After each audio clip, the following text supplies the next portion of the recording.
Retailers will be happy to see the back of 2011. It's been a tough year with consumers not spending, new entrants to the Australian market and online businesses nipping at their heels.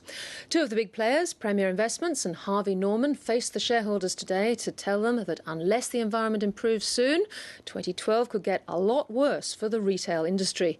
Emily Stewart reports.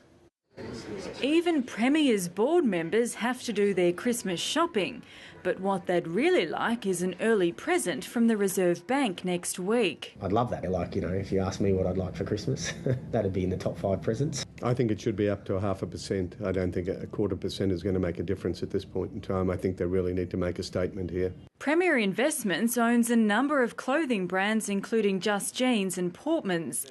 At its AGM in Melbourne, Chairman Solomon Lew told investors it's been a difficult year for retailers, with consumer confidence down because of volatile international markets, cost of living increases and the carbon tax. But Chief Executive Mark McGuinness told reporters after the meeting that things have started to look up since October. We've had a material improvement month on month.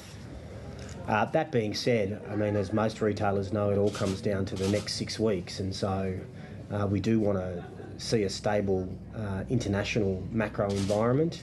Gerry Harvey, the chairman of Harvey Norman, isn't so upbeat and told his investors that business is still suffering, with electronics such as TVs and computers the worst hit. I'm not seeing anything that would suggest that business is getting better at the moment.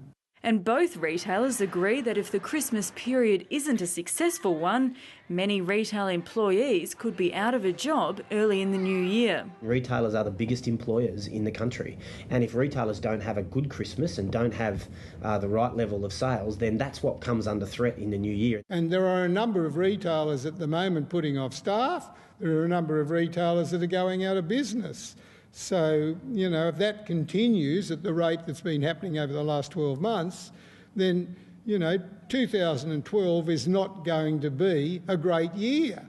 Both companies have recently entered the online world and today repeated their calls for the government to introduce an import tax for international competitors. I'd like the government to do the right thing and make it a level playing field. It is inconceivable that the government could have a two-tax regime whereby international players can come into this market and take advantage by not paying customs duty and by not having to pay GST. We'll get cheaper goods for now, but then we're going to employ a lot less people. We're going to drive business offshore, and if that's in the long-term benefit of us Australians, I'm lost. A report by the Productivity Commission looking at the current tax structure for the Australian retail industry is set to be released early next year.